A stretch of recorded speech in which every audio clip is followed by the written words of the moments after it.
Assalamu alaikum. This is Sadia Islam Prami from Interactive Cares and you are watching once again another video on tenses. Tenses part 1 এ কিন্তু আমরা overall টেন্সের basic যে জ্ঞানটা আছে সেটা আমরা পেয়েছি। এর পাশাপাশি আমরা সিম্পল প্রেজেন্ট টেন্সেস এবং প্রেজেন্ট টেন্সেসের যে four different types তা নিয়ে আমরা ইন ডিটেইলস আলোচনা করেছি। And in this particular class আমরা বুঝতেই পারছেন আমাদের আরেকটা টাইপের tense which is past tense তা নিয়ে আমরা বিস্তারিত আলোচনা করব।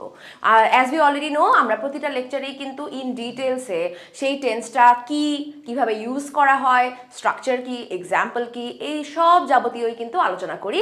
সো প্রপারলি মনোযোগ দিয়ে কিন্তু ভিডিওটা শেষ অবধি দেখতে ভুলবেন না। Let's start. So first of all আমরা যখনই যে কোনো টাইপ অফ টেন্স নিয়ে আলোচনা করি we know that there are four types, একটা indefinite অথবা simple যেটাকে বলি, আরেকটা হচ্ছে continuous, another is perfect, another is perfect continuous। যেরকমটা প্রেজেন্ট টেন্সে এক্সপ্লেইন করেছিলাম যে present perfect tense simple present tense অথবা প্রেজেন্ট ইনডেফিনিট টেন্স এমন কোনো সিচুয়েশনে ইউজ করা হয় যেটা হ্যাবিট ফর্মিং, যেটা হয়ে আসছে for a very long period of time. Past indefinite tense হচ্ছে আপনি পাস্টে কোনো একটা কাজ করেছিলেন, হয়তো পাস্টে সেটা একটা হ্যাবিট ফর্মিং ছিল, হয়তো পাস্টে এই কাজটা আপনি রেগুলারলি করতেন, অথবা এমন কোনো সিচুয়েশনে যেখানে just the thing is in past, এখানে কোনো টাইম মেনশন করা নেই, তখনও আমরা পাস্ট ইনডেফিনিট টেন্স ইউজ করব। সো পাস্ট ইনডেফিনিট টেন্স কখনো ইউজ করি একটা action has been completed in the past or a past habit and the result is not present anymore। তার মানে কি এমন একটা কিছু পাস্টে হয়ে গেছে, পাস্টের কোনো একটা হ্যাবিট অথবা পাস্টে যে জিনিসটা হয়ে গেছে সেটার রেজাল্ট এখনো অবধি চলছে না, কন্টিনিউয়াস ফর্মেও চলছে না, এটার এফেক্টটাও নেই বা এরকম কোনো টাইম সেখানে মেনশন করা নেই। সো খুব সিম্পল এটার স্ট্রাকচার, যেরকমটা সিম্পল প্রেজেন্ট টেন্সে দেখেছি subject plus base form of verb plus object and extension, তাই না? সো এখানে আমরা দেখছি subject plus past form of the verb plus object, so very in relation to each other, তাই না? এখানে যেমন আমার সেন্টেন্স আমি ভাত খেয়েছিলাম, আই এইট রাইস, এই সেন্টেন্সে তারা কিন্তু একবারও মেনশন করেনি আমি ভাতটা কখন খেয়েছি, কিছুক্ষণ আগে খেয়েছি। ইফ ইউ ক্যান রিমেম্বার কিছুক্ষণ আগে যে কাজটা কমপ্লিট করেছি সেটার সাথে আমরা প্রেজেন্ট পারফেক্ট টেন্স ইউজ করতাম, I have just eaten rice, remember? But এই ক্ষেত্রে আমরা কোনো টাইম মেনশন করিনি, জাস্ট বলেছি আমি ভাত খেয়েছিলাম, কখন খেয়েছি, কিছুক্ষণ আগে নাকি নাকি গতকাল নাকি লাস্ট ইয়ার নাকি লাস্ট উইক, এরকম কোনো কিছুই মেনশন করেনি। হয়তো এটাও হতে পারে যে আমি আমার লাইফে একবার ভাত খেয়েছি, এটাও হতে পারে। সো এই সব ক্ষেত্রে আমরা শুধুমাত্র সিম্পল পাস্ট টেন্স বসাই। অ্যাট দ্য সেম টাইম আমি স্কুলে গিয়েছিলাম, সো কোনো টাইপ ইন দ্য পাস্ট আমি স্কুলে গিয়েছিলাম, সো কি হচ্ছে I went to school, only I went to school, বুঝতে পারলাম? তাহলে এই হলো কি পাস্ট ইনডেফিনিট টেন্স। আরও কিছু এক্সাম্পল, সে স্কুলে গিয়েছিল, হি ওয়েন্ট টু স্কুল, তুমি বা তোমরা কাজটা করেছিলে, you did the work. As you already remember আমরা প্রোনাউন ক্লাসের মধ্যে দেখেছিলাম যে ইউ হচ্ছে এমন একটা প্রোনাউন যেখানে আমি নির্দিষ্ট করে এটা কি সিঙ্গুলার প্রোনাউন নাকি প্লুরাল প্রোনাউন এইটা আমরা বুঝতে পারি না। সো তুমি এবং তোমরা দুইটার ক্ষেত্রে ইউ হবে। তার ছেলেবেলা লন্ডনে কেটেছিল, he spent his boyhood in London, childhood in London বললেও হতো, একই কথা। লুনা একটি গান গেয়েছিল, কবে, কোথায়, কিভাবে এরকম কোনো কিছু মেনশন না, জাস্ট সে একটা গান গেয়েছিল, so Luna sang a song. সে ফুটবল খেলেছিল, হি প্লেইড ফুটবল। এবং এর পাশাপাশি পাস্ট ইনডেফিনিট টেন্স যদি যুক্ত হয় কোনো একটি সেন্টেন্সের মেইন ভার্ব যদি সেখানে না থাকে তাহলে বি ভার্বই মেইন ভার্ব হিসেবে ব্যবহৃত হয়। সো এটা আমি একটা ইজি কথা বলি, লেটস সে আমি আগে একজন শিক্ষক ছিলাম, এখন নেই। আচ্ছা এটা না, সত্য কথাই বলি, আমি আগে একজন স্টুডেন্ট ছিলাম, এখন নেই। সো ইন দ্যাট কেস আমি শুধুমাত্র কি বলবো, আই ওয়াজ আ স্টুডেন্ট। এখানে ওয়াজটা কি আমরা জানি, am is R was wire, এই পাঁচটাই হচ্ছে টু বি ভার্ব যা আমরা ভার্বের ক্লাসে শিখেছি। নাও এইখানে কথা বলছে যে যদি পাস্ট ইনডেফিনিট টেন্সের মধ্যে অন্য কোনো মেইন ভার্ব না থেকে থাকে তাহলে টু বি ভার্ব যেটা আছে সেটাকেই মেইন ভার্ব হিসেবে ধরা হয়। So I was a student, এখানে নিশ্চয়ই ওয়াজ ওয়ার্ডটাই একটি main verb in this particular sentence, বুঝতে পারলাম? তাহলে এই হলো কি past indefinite tense. Now we have passed continuous tense. Now continuous যখন ছিল একটু যদি মনে করে দেখেন, কন্টিনিউয়াস অর্থ চলমান, বেশ কিছু টাইম ধরে হচ্ছে এমন কিছু। পাস্ট কন্টিনিউয়াস টেন্স হচ্ছে তার মানে কি পাস্টে একটা কাজ বেশ লম্বা সময় ধরে হচ্ছিল, সেটা পাস্ট কন্টিনিউয়াস টেন্স। যেমন ধরুন I ate rice, okay no problem, আমি ভাত খেয়েছি। কিন্তু আমি যদি বলি যে আমি ভাত খাচ্ছিলাম সকালে, বেশ লম্বা সময় ধরে, লম্বা সময় কি লেটস সে 30 মিনিটস ধরে, তাও তো একটা বড় সময়, হ্যাঁ, তখনও আমরা পাস্ট কন্টিনিউয়াস টেন্স বলতে পারি। ফর এক্সাম্পল আমরা বলতে পারি I was eating rice between 9 AM to 9:30 AM in the morning. তার মানে কি, টাইমটা এখানে মেনশন করে দিয়েছি যে আমি ভাত খাচ্ছিলাম এবং সময়টা কি সকাল 9টা থেকে সকাল 9:30 পর্যন্ত। বুঝতে পারলাম? তাহলে টাইম এখানে ক্লিয়ারলি মেনশন করে দেওয়া বা টাইম রিলেটেড কোনো একটু ইঙ্গিতে যদি দেয় যে এই কাজটা করতে বেশ কিছুক্ষণ সময় আমার গিয়েছে, পাস হয়েছে in the past, most definitely তখনই আমরা পাস্ট কন্টিনিউয়াস টেন্স ইউজ করি। ওকে, সো আমি ভাত খাচ্ছিলাম, আই ওয়াজ ইটিং রাইস, এটার স্ট্রাকচারটা কি?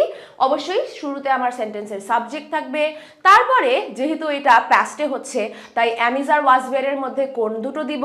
ওয়াজ কিংবা ওয়্যার দিব। ওয়াজ হচ্ছে সিঙ্গুলার প্রোনাউনের সাথে, ওয়্যার হচ্ছে প্লুরাল প্রোনাউনের সাথে, তাই না? এরপর হচ্ছে আমাদের মেইন ভার্বের সাথে আইএনজি বসতে হবে, কারণ আমরা জানি অলওয়েজ প্রেজেন্ট কন্টিনিউয়াসে যা পাস্ট কন্টিনিউয়াসেরও নিয়ম সেম, কন্টিনিউয়াস হলে আমরা অবশ্যই আইএনজি বসাই এবং তারপরে অবজেক্ট। সো আমি ভাত খাচ্ছিলাম হচ্ছে আই ওয়াজ ইটিং রাইস, সে স্কুলে যাচ্ছিল, হি ওয়াজ গোয়িং টু স্কুল। ওকে, তারা ফুটবল খেলছিল, দে ওয়ার প্লেয়িং ফুটবল। গতকাল সন্ধ্যায় সে ঢাকা যাচ্ছিল, সো গতকাল সন্ধ্যায় সে ঢাকা যাচ্ছিল।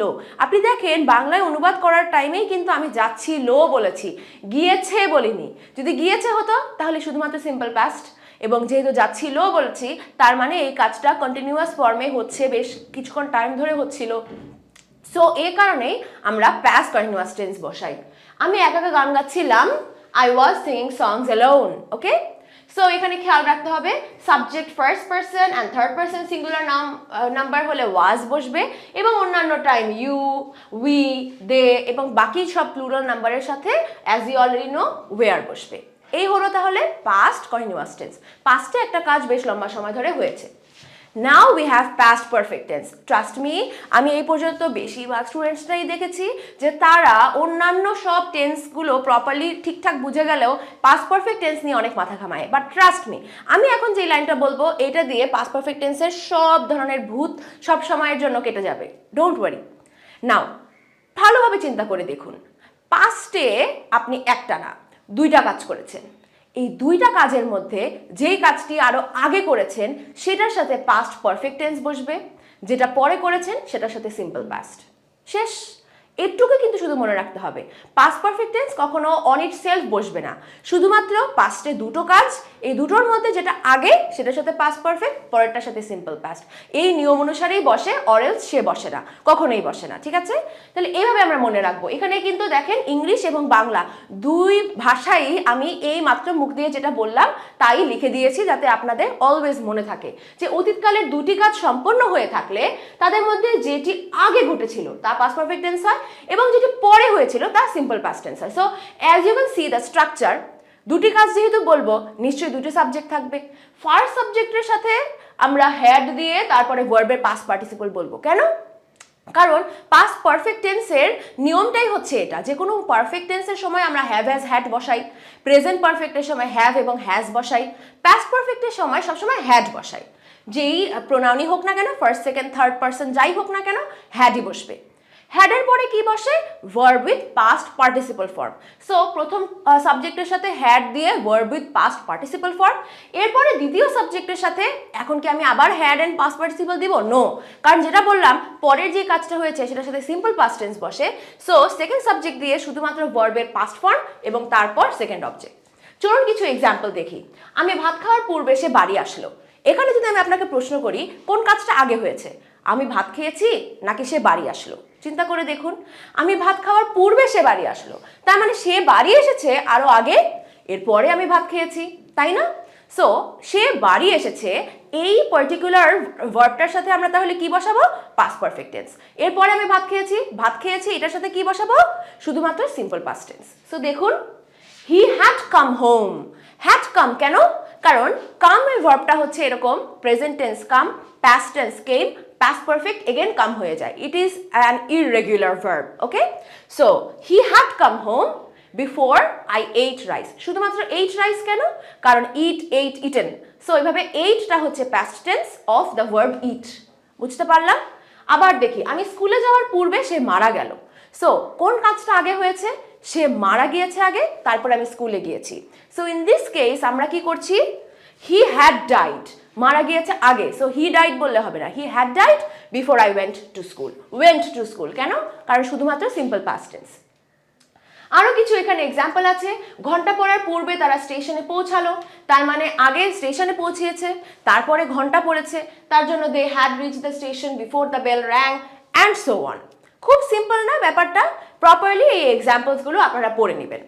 নাও we have the fourth type and that is past perfect continuous tense. যদি আপনি পাস্ট পারফেক্ট টেন্স ভালো করে বুঝে যান, এইটা কোনো ব্যাপারই না, কারণ এইটাও একই স্ট্রাকচারের মধ্যেই পড়ে। দুটো কাজ হয়েছে, দুটো কাজই কিন্তু পাস্ট হয়েছে। চলুন আমরা এই পয়েন্ট বাই পয়েন্টই পড়ি। হ্যাঁ, অতীতকালে দুটি কাজই হয়েছিল, just like past perfect tense. তাদের মধ্যে একটি পূর্বে এবং অপরটি পরে সংঘটিত হয়, একটা আগে একটা পরে, এভাবে করে হয়। ওকে, যেটি পূর্বে সংঘটিত হয়েছিল সেটি দীর্ঘ সময় ধরে চলছিল এবং পরেরটা কম সময় ধরে।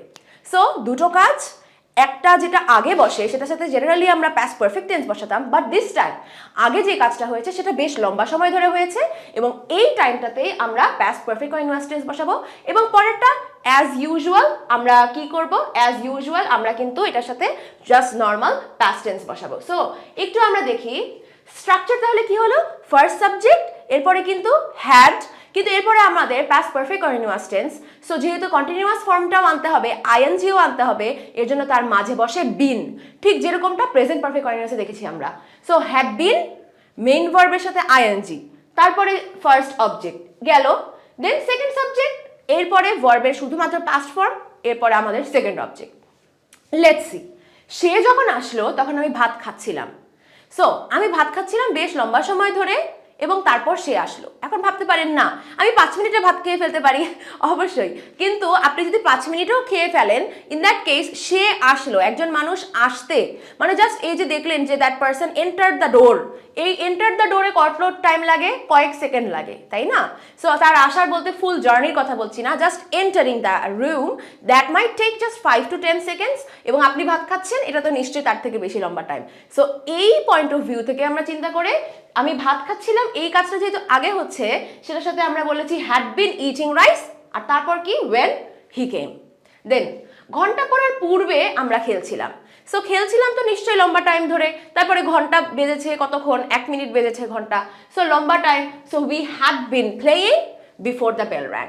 আমি যখন তার সাথে দেখা করতে গেলাম তখন সে বই পড়ছিল লম্বা টাইম ধরে, তারপরে কি আমি তার সাথে দেখা করতে গিয়েছি। So he had been reading the book when I went to meet him or when I met with him or her, তাই না? এরকম ভাবে।